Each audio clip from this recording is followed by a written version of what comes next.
ReactWithRocky here. Welcome to Gaming with Cosplay, to all the channel where I post all my other gaming content that's not anime related or niche related. Hit that notification bell to get notified as soon as I upload content on this channel because it's pretty regular. And can we get 5 likes on today's video? Today we are going to go ahead and talk over the new content that's coming to Marvel Strike Force that just got updated over the time. We have Adam Warlock on the way.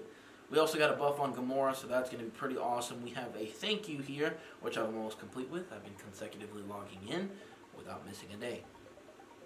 And Surgical Strike, we have 5 Deadpool, which we already have Deadpool maxed out. But it was very nice. War Victory. Redeem our War Victory, which I've absolutely loved doing, and getting those redeemed. So we have her, this new character, Philavel?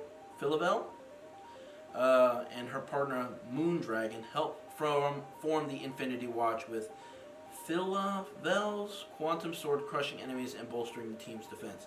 I actually am very, very unfamiliar with Philavel or Moondragon. I do know of Adam Warlock, but I don't know exactly what it is. Who he is, like what he can do. I just know he's a very powerful being in the Marvel Cinematic Universe as... Well, actually, we don't really know Marvel Comics. I don't know why I'm getting all my stuff mixed up. But we know we've got a few things that we need to discuss on some of this stuff. We have Doom Raid updates. The Doom Raid updates are now live. Here's what's new with the Doom upgrades. Difficulty for Doom Raid 1 has been reduced, and the many power levels on Node Preview have been updated. Okay, we won't go too much into that because I don't really do that. I've been doing a lot more of the whatchamacallit, I can't even think of it. We also have long shot character shards are now available in the War Store for 1,375 war credits. Recruit this newly available character, which we might actually do. Yeah, I think we need a couple more, but I've been focusing on Cable. Specific characters in here: Vulture, Scarlet Witch. I'm getting very, very close to leveling them up, so I'm going to continue to focus on them. Sabretooth is another one that I've been focusing on. Killmonger not so much. Ronan the Accuser I've been working on. We'll do Rocket Raccoon next rotation. Rhino for sure, and that's who all we're focusing on just there. But not too shabby. Here's some of the updates. 3 new playable characters. Adam Warlock, Philavel, Moondragon. Gamora is now empowered ability upgrades for Gamora and Nebula. New T2 ISO 8 Blue. New costumes for Loki, Iceman, Black Widow, and Deadpool, which we'll go ahead and take a look at in today's video. Adam Warlock's legendary event, the Infinity Watch. Philavel's event campaign, Vote for Loki. Doom 1 raid update, which we talked about briefly. T2 ISO 8 rewards, T1 ISO 8 requirements, raid difficulty selector now available. New Origin gear challenges, that's going to be interesting. Alliance management update, raid key contributor timer, inbox update, community tab with social media buttons, that's pretty nifty, it comes in handy. Strike Pass and Mojo Mayhem, collect all button for rewards, squash bugs, and access to full briefing on the Marvel Strike Force website. If you guys are interested in doing that, go to the website and get all that stuff done there as well. Here's kind of just briefly going over that. I have all new Shade of Ice. Celebrate Pride Month and outfit Iceman with a cool new costume and all new Shade of Ice event. Ooh! Win or lose an arena with any character to earn points towards a 7-day milestone that rewards purple flash bits, which you can use to purchase Iceman's limited time all new X-Men costume, which I'm trying to do these limited time things. It's very difficult, but I'm trying to do my best in collecting everything. Got that. All new events incoming. Yep. And yep. Okay, cool. So let's take a look here at costumes. Right there. Alright, cool. So we need those blue ones. I'm still trying to collect up some stuff for... Ooh, Deadpool looks pretty cool. I'm getting close to... Not even close to getting some stuff for that. But close to these Scarlet Witch stuff, I'm trying to There's currently no more. Dang it! So it's just gonna sit there for a while. I was super close to getting Thor, which would have been great, but now I can't. Just have a good little costume change. Was trying to go for the WandaVision, but definitely one of those sides to unfortunately be more of that side. But it's all good. We still love playing the game. At least I still love playing the game very heavily. Been a day one player, just not a super outgoing player like I was before. I just enjoy playing pretty casually. We are working on Punisher right now and getting these, but we are only able to get them from the orange raid orbs right now. We're working on getting a lot of characters to the gold tier of gear. And who else do I want to upgrade? I know Scarlet Witch is definitely one of my priority ones to get, and we're going to get that from supplies. First, we also have to level her up to 65 before we can do that. So let's do that. And now we can make some progress. We got that. Those usually I can get those from the shop. We haven't got those. Yep, replenish. Some more of those. There we go. Cool. We now have her at gear tier level 12, which is very good. We just got to buff up our teams, each team in each category a little bit more. With everything. So we have quite a bit to actually put on Scarlet Witch. So we'll go ahead and level her up as much as we can so we can upgrade her more to get more damage done with her. And we literally almost have her to tier 13. We're just missing a few things from this category here. All we have to do is level her up, which is taking a little bit more time than I usually do on that. Let's see what the challenges are. Nothing we can do in the challenges, unfortunately. But yeah, let's go ahead and take a look at the events here. So we currently have Legendary, Fury, Black Panther, and Doc Ock there with Iron Man. And we have Magneto coming, and then we have Vote for Loki, which definitely would be one of those things you can prepare for. What I like to do sometimes when it's characters that I'm specifically going for, I don't know if I'm going to go for her or not yet, but if I do, I'm going to save up my gems to be able to kind of farm it out real quick to get her at least unlocked and add it to the collection, because my collection's actually doing not too bad, if you guys can see here. They're not the strongest, but I like to focus on just collecting. I mean, this is all who I don't have. It's a list that is growing, but it's not as bad as I thought it would be. That makes sense. So here's Moondragon, Hero, Cosmic, Skill, Support, Infinity Watch, and Quantum Guard. She's got Psionic Assault, and for the first time when you have her unlocked, primary attack does 80% damage if charged and there's more than one non-summoned enemy. Instead, Mind Control one non-summoned enemy to attack the primary target, then clear charged. And then we have a couple upgrades, 20% damage at level 2, 30% damage to primary target level 3. The controlled character gains 20% damage for this attack at level 3, 30% damage to primary target level 4, 40% at 5, 40% at 6, and then 40 and 20% for both the primary target and then for the controlled character, which is not bad. Meditation Wave.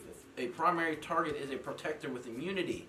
Flip immunity on the primary target and apply immunity to all Infinity Watch allies, which is definitely really good if you have an Infinity Watch team. Very well done there. Get all positive effects from all allies attack primary target for 100% damage, plus reduced speed. If you get that reduced speed, less chance for them to attack you, of course, if you guys didn't know.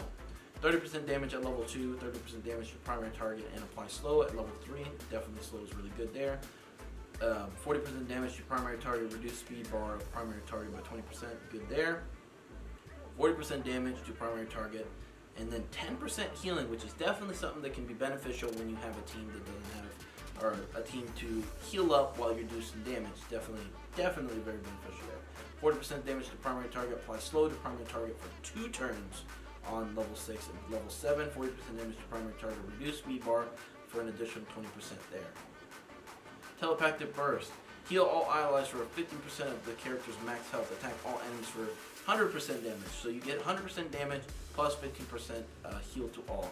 Apply defense down to all enemies, 40% damage to all enemies, 40% damage at level 3, 50% damage at level 4, and at level 5 apply defense down for 2 turns, 50% damage to all enemies, 60% at level 6, and an additional 50% healing, and 60% damage at level 7. Definitely someone I'm probably going to push for, not to lie, because of her stats are pretty good.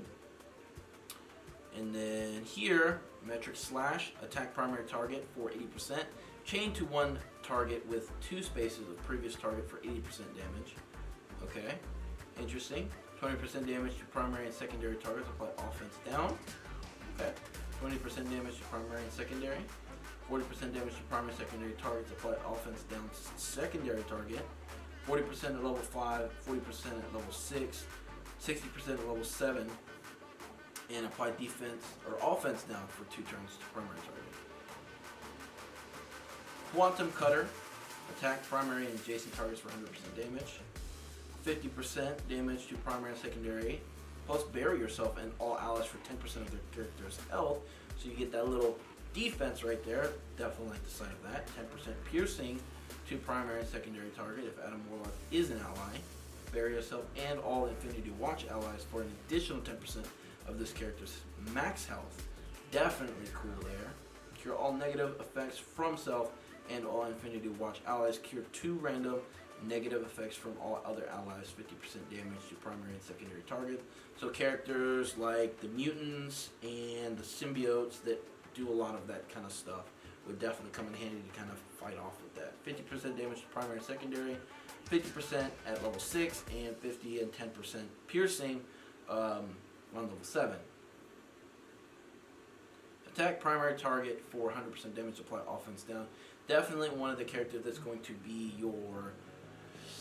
I think you would want to protect this one, be able to kind of fend off getting those attacks, the ones that hit heavy, to be less for sure. 50% damage to primary target, apply defense down to all, defense up to all Infinity Watch allies. 25% to piercing, apply offense up to all Infinity Watch. 100% damage, 100% damage to primary target, apply 2 death proof to all Infinity Watch allies. 100% damage to primary target, and 150% damage to primary target, apply defense up for 2 turns, apply offense up for 2 turns.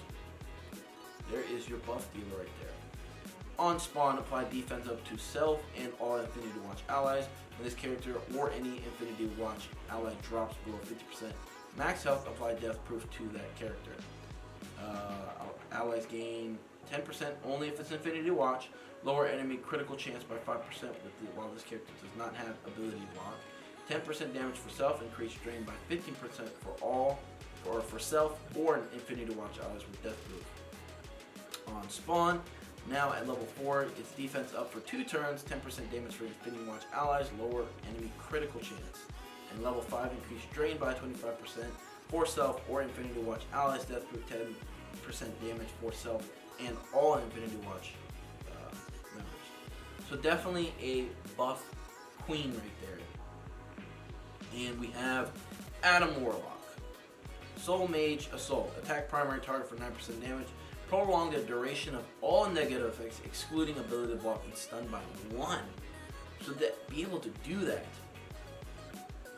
Sucks that you can't do it for stun, but it makes sense. That would be very overpowering to be able to stun for more than an additional time. 30% damage target, 40%, and then apply bleed to primary target, 40% at level 5, 50% at level 6, and apply 2 bleed primary target, 60% damage to primary target, apply 2 bleed for 2 turns. Not bad there. Definitely don't see anything crazy right now yet, just off that first one, but we'll see here. Attack primary target for 100% damage, apply ability block. 40% damage to primary target, 50% chance to apply ability block to all enemy villains, protectors. 50% damage to primary target, 50% damage to primary target. I'll always apply ability block to all enemy villain protectors. 60% damage, apply disrupt to all enemy protectors. 80% damage to primary target, apply ability buff for 2 turns to primary target and all enemy villain protectors. 120% damage to primary target, apply disrupt to all enemy protectors for 2 turns. Okay. I don't know. It doesn't really seem like he kind of, I don't know. Let's continue on. Attack primary target for 120% damage, apply stun, chain one target to one target with 2 spaces of the primary target for 70% damage. 40% damage on all attacks, 40% damage on all attacks, 50% damage on all attacks, 50% damage there, 50% damage on all attacks, apply stun to secondary target, 70% damage to all attacks. So, to me, he looks like your damage dealer that needs the buffs. Otherwise, he's not really going to do much by himself. He's definitely a team that's more on that Infinity Watch as your damage dealer. On spawn, apply Safeguard to self and all Infinity Watch allies. If health is full at the start of the match, revive once with 60% of this character's max health. On revive, gain death proof and regeneration plus defense up, then clear all. That's pretty unique. This character drops below 20% health, gain regeneration, gain 10% armor. Infinity Watch allies gain 10% armor.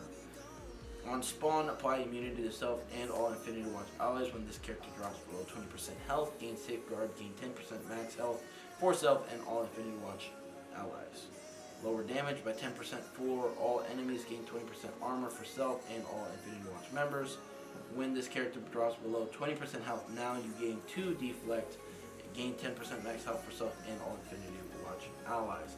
I definitely like the other 2's stats and the way they work way more than Adam Warlock, but I see where he can come in handy on that team. So that's going to be it for today's video. Kind of just wanted to discuss it with you guys. Get your opinions on it. Is this something you're going to be grinding for? Is this something you're going to go ahead and skip out on? Are you going to get any of the other characters that are grindable in the event when it drops? Or is this all just a skip and you're just going to work on what you currently have anyways? Let me know in the comment section below. I'm not going to say that I'm an expert at Marvel Strike Force or anything like that. Just absolutely love the game and the content creation process. So if you guys enjoyed today's video, make sure you like, subscribe, favorite, share with a friend or 2 or 3. As always, live free, work hard, and base on. Join me next time for some more Marvel Strike Force, Marvel Realm of Champions, Marvel Contest of Champions, just a lot of other fun games that I'm going to try to get for you guys. But definitely, if you guys possibly can, help me hit that goal of 100 subscribers. Bye guys.